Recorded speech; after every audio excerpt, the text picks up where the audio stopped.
नमस्कार, बड़ी खबर में आप सभी का स्वागत। मैं हूं आपके साथ मोनिका ठाकुर।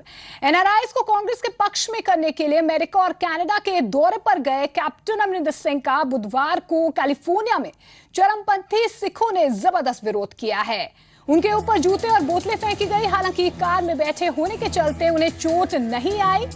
आपको बता दें कि चरमपंथी कैप्टन के उस बयान से नाराज थे जिसमें उन्होंने कहा था कि 1984 के दंगों में जगदीश टाइटलर का हाथ नहीं था। इस संबंध में एक दंगा पीड़ित के रिश्तेदार मोहिंदर सिंह ने कैप्टन से सवाल किया। इस पर उनके समर्थकों ने मोहिंदर का विरोध करना शुरू कर दिया। तस्वीरें आपके सामने हैं किस तरह से जो है ये हमला किया गया है। हालांकि कैप्टन अमरिंदर सिंह ने इस पूरी घटना से इनकार किया है। आपको बता दें कि ये देखकर वहां खड़े चरमपंथियों ने नारे लगाने भी शुरू कर दिए। इस बीच अमरिंदर सिंह समारोह को बीच में ही छोड़कर चले भी गए।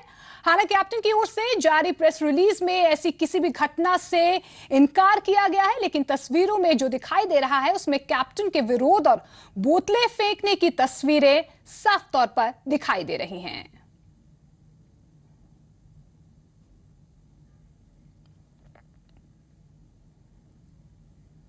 इस बीच एक बड़ी खबर आ रही है पठानकोट से, जहां पर एयरबेस में एक शख्स पकड़ा गया है। एयरबेस के केंद्रीय विद्यालय के पास ये शख्स पकड़ा गया है। नाम मुहीनुद्दीन, यूपी के प्रतापगढ़ का ये रहने वाला बताया जा रहा है। तो बड़ी खबर आपको बता दें पठानकोट से सामने आ रही है, जहां पर एयरबेस से एक शख्स को पकड़ा गया है और इसे केंद्रीय विद्यालय के पास से पकड़ा गया। इसका नाम मुहीनुद्दीन बताया जा रहा है, जो यूपी के प्रतापगढ़ का रहने वाला बताया जा रहा है। तो बड़ी खबर आपको बता दें पठानकोट से आ रही है, जहां पर एयरबेस के पास से एक शख्स को पकड़ा गया है और ये शख्स जो है यूपी के प्रतापगढ़ का बताया जा रहा है।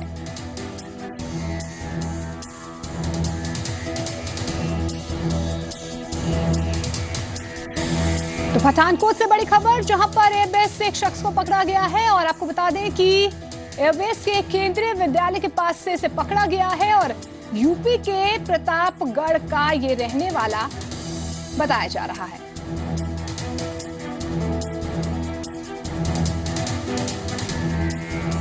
और इसी खबर में ज्यादा जानकारी के लिए अजय मेरे सहयोगी फोन लाइन के जरिए मेरे साथ जुड़ गए हैं। अजय, और क्या कुछ जानकारी है शख्स के बारे में?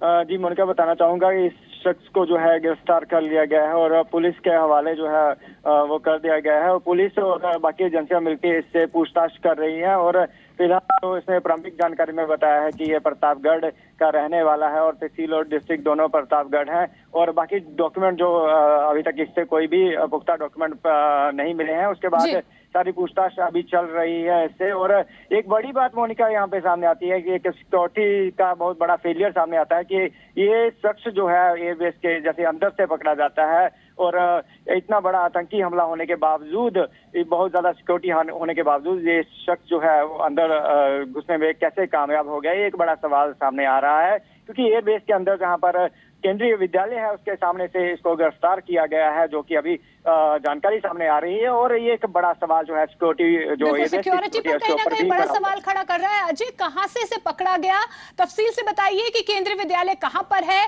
क्या कुछ मिला है शख्स से पुलिस को?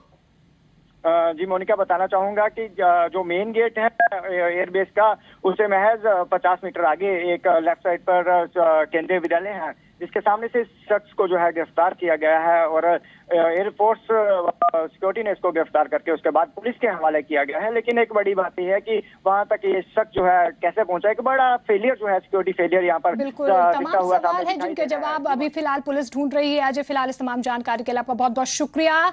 तो एयरबेस से एक शख्स को पकड़ा गया है और एयरबेस के केंद्रीय विद्यालय के पास से इसे पकड़ा गया है। आगे बढ़ते हैं, खबर अमृतसर से लेते हैं। अमृतसर में गैंग वॉर की वारदात सामने आई है। हैरत की बात यह है कि थाना बी डिवीजन के सामने ये गोलियां चली, लेकिन पुलिस हमलावरों को पकड़ नहीं पाई है। आरोप है कि कंगला गैंग के बॉबी मल्होत्रा के कुछ साथियों ने हीरा गैंग के कुछ लोगों पर फायरिंग शुरू कर दी, जिसमें एक शख्स की मौत हो गई जबकि एक की घायल होने की खबर सामने आई है। घायल को तुरंत अस्पताल में भर्ती करवाया गया है। हमलावर हमले के बाद से फरार बताए जा रहे हैं और पुलिस इनकी तलाश में जुटी हुई है। वहीं पुलिस सीसीटीवी कैमरे की जो फुटेज है उसका भी सहारा ले रही है। ਸਰ ਅਸੀਂ ਆਪਣੇ ਛੋਟੇ ਬ੍ਰਦਰ ਦੇ ਵਿਆਹ ਤੋਂ ਆ ਰਹੇ ਹਾਂ। ਰਾਤ 'ਚ ਆਉਂਦੇ ਵਾਰਦਾਤ ਹੋਈ। 15 ਜਣੇ ਹੈਗੇ, 3 ਜਣਿਆਂ ਦੀਆਂ ਮੈਂ ਸ਼ਕਲਾਂ ਵੇਖੀਆਂ, 3 ਜਣਿਆਂ ਨੂੰ ਮੈਂ ਪਹਿਚਾਣਦਾ ਹਾਂ। ਬਾਕੀ ਜਿਹੜੇ 12 ਜਣੇ ਉਹ ਆਨੇ ਪ੍ਰਸ਼ਾਦੇ ਸੀ, ਉਹਨਾਂ ਨੇ ਮੂੰਹ ਢੱਕੇ ਹੋਏ। ਜਿਹੜਾ ਸੋਨੂ ਕੰਗਲਾ ਅੰਦਰ ਬੈਠਾ ਉਹ ਕਹੀ ਜਾ ਰਿਹਾ ਆ ਬੰਦਾ ਡਾ ਦੋ, ਉਹਦੇ ਤੇ ਗੋਲੀ ਚੱਲੀ ਜਾ ਰਹੀ। ਗੋਲੀਆਂ ਤਾਂ ਘੱਟੋ ਘੱਟ 15-20 ਚੱਲੀਆਂ, ਜਿਰ ਚੋਂ ਹੁਣ ਇਹਦੇ ਅੰਦਰੋਂ ਪਤਾ ਲੱਗਿਆ ਕਿੰਨੀਆਂ ਲੱਗੀਆਂ। ਸੁਲਤਾਨਵਿੰਡ ਚੌਂਕੀ ਦੇ ਵਿੱਚ ਗੋਲੀ ਚੱਲੀ ਹੈ। ਅਸੀਂ ਆ ਕੇ ਵੈਰੀਫਾਈ ਕੀਤੀ ਗਈ ਹੈ। ਇੱਕ ਮੁੰਡਾ ਹੀਰਾ, ਇੱਕ ਸਨੀ, ਇੱਕ ਦੀਪੂ ਦੇ ਗੋਲੀ ਲੱਗੀ ਹਨ। ਇਹਦੇ ਵਿੱਚੋਂ 2 ਬੰਦੇ ਜ਼ਖਮੀ ਹਨ, सीरियस इंजर्ड हैं।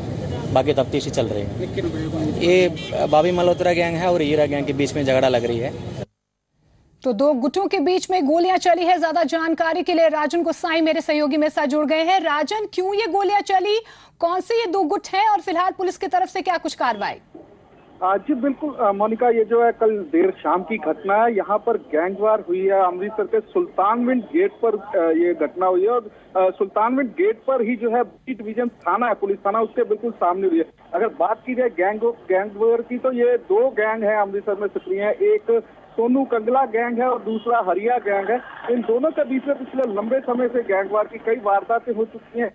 सोनू कंगला ग्रुप का जो बॉबी मल्होत्रा है, उसने करीब 1 हफ्ता पहले अमृतसर से ही एक हरिया गैंग के सदस्य करणवीर को उसका अपहरण किया और तरन तारण के इलाके में जाके उसको गोलियों से भूनकर उसकी हत्या कर दी। और कल देर शाम को जब हरिया अपने 2 साथियों के साथ बी डिवीजन थाना की ओर आ रहा था, सोफी रोड की ओर से, तो इस बीच जब बॉबी मल्होत्रा को पता लगा तो उसने अपने साथियों के साथ उसका पीछा किया और गोलीबारी शुरू कर दी। और बी डिवीजन थाने के बिल्कुल बाहर आकर उसने हरिया पर और उसके साथियों पर ताबड़तोड़ जो गोलियां चलाई हैं, जिसके बाद वो वहां से मौके से फरार हो गए। और उसके बाद हरिया की जो है अस्पताल में उपचार के दौरान मौत हो गई, जबकि उसके 2 साथी जो हैं वो फिलहाल उनका उपचार चल रहा है।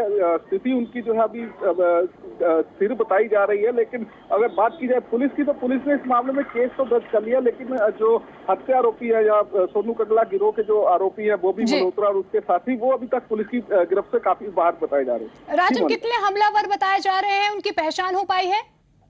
अभी तक तो सिर्फ यही बताया जा रहा है कि बॉबी मल्होत्रा था और उसके साथ करीब 8 से 10 लोग थे जो जिन्होंने हमला किया और गोलीबारी की है। और इसके अलावा एक और बात, जो सबसे रोचक बात जो सामने आई है प्रत्यक्षदर्शियों के मुताबिक, हमले को अंजाम देने के बाद बॉबी मल्होत्रा एक लाल बत्ती लगी हुई गाड़ी में बैठकर वहां से फरार हुआ और उसके बाद उसके जो बाकी साथी थे वो 5 से 6 मोटरसाइकिलों पर वहां से फरार हुए। तो इस सारी घटना के बाद एक थाने के बाहर इस तरह से घटना हुई और घटना को अंजाम दिया गया, हत्या गोलीबारी को अंजाम दिया गया और उसके बाद लाल बत्ती कार में आरोपी जो है वहां से फरार होते हैं। तो इससे लॉ एंड ऑर्डर, कानून व्यवस्था पर भी सवालिया निशान व्यवस्था पर कहीं ना कहीं सवाल खड़े हो रहे हैं, क्योंकि बी डिवीजन थाना के सामने ये पूरी घटना होती है और पुलिस ने फिलहाल हमलावरों को गिरफ्तार करने में पुलिस के हाथ अभी तक खाली बताए जा रहे हैं। फिलहाल इस तमाम जानकारी के लिए राजन आपका बहुत बहुत शुक्रिया।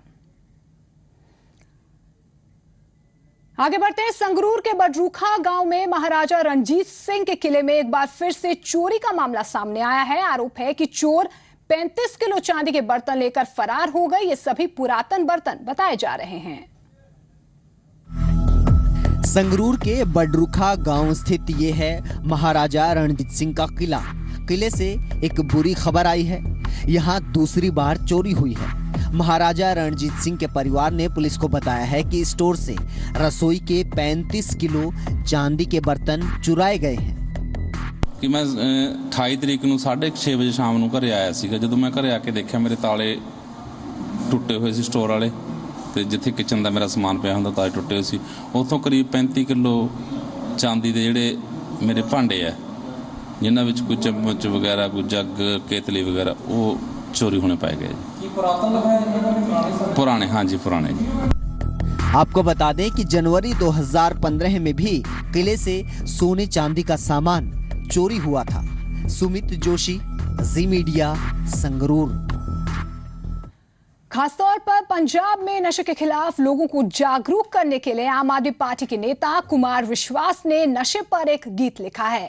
इस गाने को आम आदमी पार्टी के राष्ट्रीय संयोजक और दिल्ली के मुख्यमंत्री अरविंद केजरीवाल 8 मई को लॉन्च करेंगे। आम आदमी पार्टी के नेता कुमार विश्वास ने कवि के अंदाज में इस गाने के जरिए पंजाब सरकार पर तंज कसा है।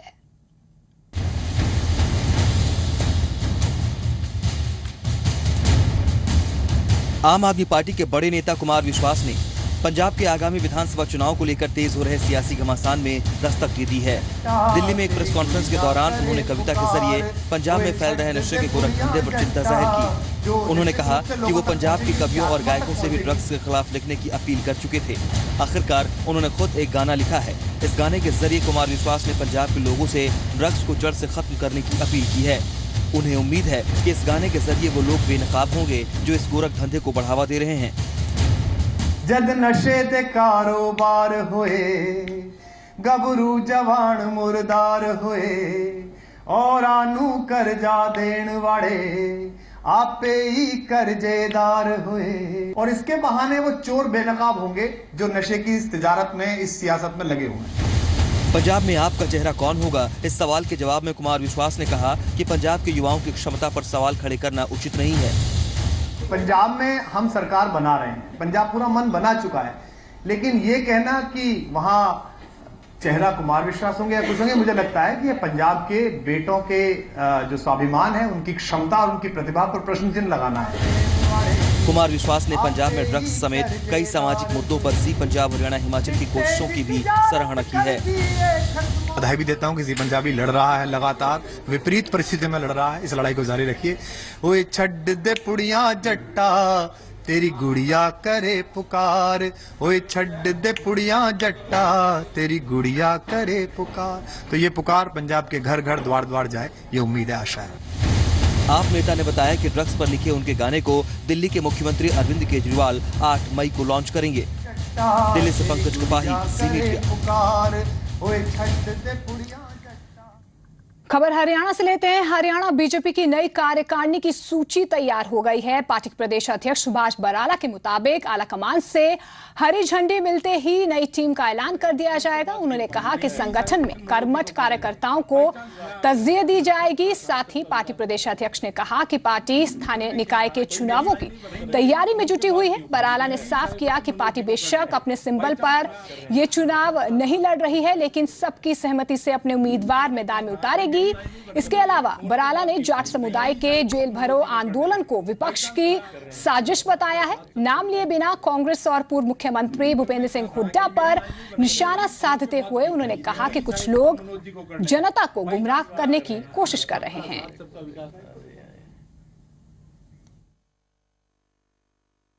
8 जो जिला अध्यक्षों की घोषणा बाकी थी, 8 जिला अध्यक्षों की घोषणा भी पिछले सप्ताह की है। इसके अलावा जो हमारी निगरानी समितियां थी उसके भी लोकसभा के संयोजक बनाए हैं, और इसी प्रकार से प्रदेश कार्य समिति की भी काफ़ी हमारी एक्सरसाइज हो चुकी है। अब वो अंतिम चरण में है। जल्दी ही, बहुत जल्दी मैं समझता हूँ प्रदेश कार्यकारिणी की घोषणा हो जाएगी। पुराने सिस्टम पे ही, पुराने पैटर्न पे जैसे हम चुनाव लड़ते थे निचले स्तर के, वैसे ही लड़ेंगे। निचले स्तर पे बैठकों का हमारा लगभग दौर समाप्त हो चुका है। वो एक एक उम्मीदवार एक एक वार्ड में वो घोषित करके चुनाव भारतीय जनता पार्टी लड़ेगी। पूरी तैयारी हमारी इस चुनाव की हो चुकी है। आगे बढ़ते हैं। मुख्यमंत्री वीरभद्र सिंह के नाम से ब्रिगेड बनाना उनके समर्थकों पर भारी पड़ गया है। प्रदेश अध्यक्ष सुखविंदर सिंह सुक्खू ने उन्हें सस्पेंड कर दिया है। इसके साथ ही हिमाचल कांग्रेस में आपसी मतभेद भी खुलकर सामने आ गया है।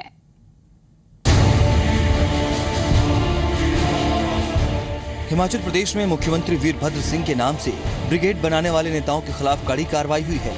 पार्टी ने उन्हें सस्पेंड कर दिया है, लेकिन इसके साथ ही हिमाचल कांग्रेस में आपसी मतभेद भी खुलकर सामने आ गए हैं। मुख्यमंत्री वीरभद्र सिंह ने इस पूरी कार्रवाई को गलत ठहराया है। हमारी हमेशा ये इच्छा रही है कि सारे हिमाचल प्रदेश का समग्र विकास हो और सभी जगह पर जो है विकास की रोशनी जो है वो फैले। दरअसल वीरभद्र समर्थकों ने कुछ समय पहले वीरभद्र ब्रिगेड बनाई थी।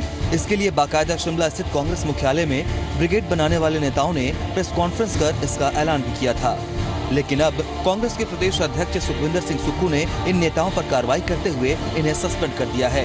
जहां मुख्यमंत्री इस कार्रवाई को गलत ठहरा रहे हैं, वहीं सुखविंदर सिंह सुक्खू कह रहे हैं कि पार्टी में किसी तरह की अनुशासनहीनता बर्दाश्त नहीं की जाएगी।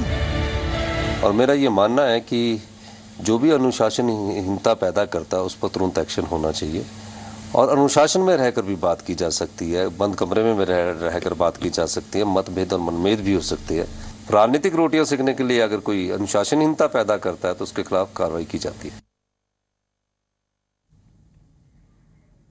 आगे बढ़ते हैं, अब सेना की एक अच्छी पहल की बात करते हैं। सरहद की रक्षा में मुस्तैद जवान अब घाटी के युवाओं की जिंदगी भी संवार रहे हैं। सेना ने सुपर 30 की पहल की है, जिसके जरिए वो ऐसे छात्रों को कॉम्पिटिटिव परीक्षाओं के लिए तैयार करते हैं जो आर्थिक तंगी की वजह से आगे बढ़ नहीं पा रहे। भारत पाकिस्तान की सरहद पर सुरक्षा का जिम्मा उठाने वाले जवान अब युवाओं की जिंदगी संवारने का भी जिम्मा उठा रहे हैं, और ये संभव हुआ है सेना के सुपर 30 ऑपरेशन के जरिए। जम्मू कश्मीर के 15 छात्रों ने इंजीनियरिंग जेईई मेंस परीक्षा 2016 में सफलता हासिल की है। ये सभी वही छात्र हैं जो सेना द्वारा चलाए जा रहे सुपर 30 बैच में शामिल हुए थे। जैसे चिनार नौजवान क्लब जो बारामूला सेंटर है, इसके जो हमारे ट्रेनर्स हैं, कुछ दिन यहाँ पे ट्रेनिंग दी गई उनको, और अभी वो बेंगलोर जा रखे हैं फर्दर एडवांस ट्रेनिंग के। दरअसल सेना के जवानों ने एक खास बैच की शुरुआत की है, जिनमें 30 ऐसे छात्रों को चुना जाता है जो काबिल तो हैं, लेकिन आर्थिक तंगी की वजह से प्रतिस्पर्धी परीक्षाओं में शामिल नहीं हो पाते हैं। सुपर 30 के सफल छात्र सेना की इस पहल की जमकर तारीफ कर रहे हैं।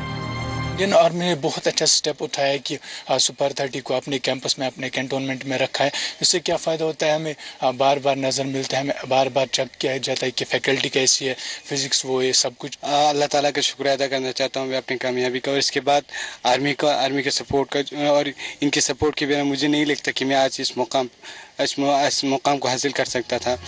जम्मू कश्मीर की सेना ने सबसे पहले साल 2014 में ऑपरेशन सद्भावना के नाम से इस टैलेंट हंट की शुरुआत की थी। तब भी 30 में से 15 छात्र सफल हुए थे, और आज वो देश के अलग अलग राज्यों में अपनी सेवाएं दे रहे हैं। यकीनन सेना की ये पहल काबिले तारीफ है। खालिद हुसैन, जी मीडिया, कश्मीर। अब आपको हरियाणा का एक ऐसा गांव दिखाते हैं जो प्रदेश के बाकी गांव से कुछ हटकर है, क्योंकि आपको इस गांव में वाईफाई मिलेगा और महिलाओं की सुरक्षा के लिए सीसीटीवी कैमरे भी दिखाई देंगे। पानीपत का ये गांव हरियाणा के बाकी गांवों के लिए एक मिसाल बन चुका है। ये गांव कुछ हटकर है। इस गांव की कहानी अगर आप सुनेंगे तो आप भी कहेंगे, वाह क्या गांव है। पानीपत में जीटी रोड पर बसे इस गांव का नाम छठीपुर है, और ये गांव हाईटेक गांव बनकर उभरता जा रहा है। इस गांव में ग्रामीणों को मुफ्त में वाईफाई सुविधा दी गई है। इतना ही नहीं, ग्राम पंचायत की ओर से महिलाओं और गांव वालों की सुरक्षा के लिए जगह जगह सीसीटीवी लगाए गए हैं। आने वाले दिनों में गांव में इन कैमरों की संख्या 64 हो जाएगी। ये वाईफाई जो सिस्टम कराया है, इसका बहुत ही फायदा है। गाँव की हर एक गतिविधियाँ, गांव की हर एक गतिविधि जो है, जो भी पंचायत रेजोल्यूशन डालती है, हर एक आदमी को उसको पता होता है कि गांव के विकास में ये प्रोग्राम चालू किया हुआ है। गांव के सरपंच ने सभी कामों को ऑनलाइन करने का फैसला लिया है, ताकि पंचायत को भ्रष्टाचार मुक्त बनाया जा सके। इतना ही नहीं, युवाओं को उनके पाठ्यक्रम में किसी प्रकार की कठिनाई ना हो, इसके लिए इंटरनेट की सुविधा मुहैया करवाई गई है। इस गाँव के लोग साफ सफाई को लेकर भी काफी जागरूक हैं। हर 15 दिन बाद संयुक्त अभियान चलाकर गांव में साफ सफाई की जाती है। जल्द ही इस गांव में 2000 पेड़ लगाए जाने का काम शुरू होगा। सरपंच अशोक कुमार का दावा है कि महज 1.5 साल में उनका गांव देश के मानचित्र पर अपनी छटा बिखेरेगा। इस वाईफाई के जरिए आपको पूरी जानकारी मिलेगी। वाईफाई के माध्यम से आप सर्च आउट करोगे गूगल पे, और आप उसमें पढ़ाई में वो आपके सहायक रहेगा। इसके अलावा आपको ग्राम पंचायत जट्टीपुर का पूरा रिकॉर्ड हमारी ग्राम पंचायत की जो साइट है उस पे पूरा मिलेगा। पानीपत जिले का ये गांव हरियाणा ही नहीं बल्कि पूरे देश में अपनी अलग पहचान बनाने में जुटा है। सही मायने में देखा जाए तो ये गांव प्रधानमंत्री नरेंद्र मोदी के डिजिटल इंडिया को आगे बढ़ा रहा है। पानीपत से कमरजीत सिंह विर्क के साथ न्यूज डेस्क रिपोर्ट, जी मीडिया। इसके साथ इस बुलेटिन में फिलहाल इतना ही। नमस्कार।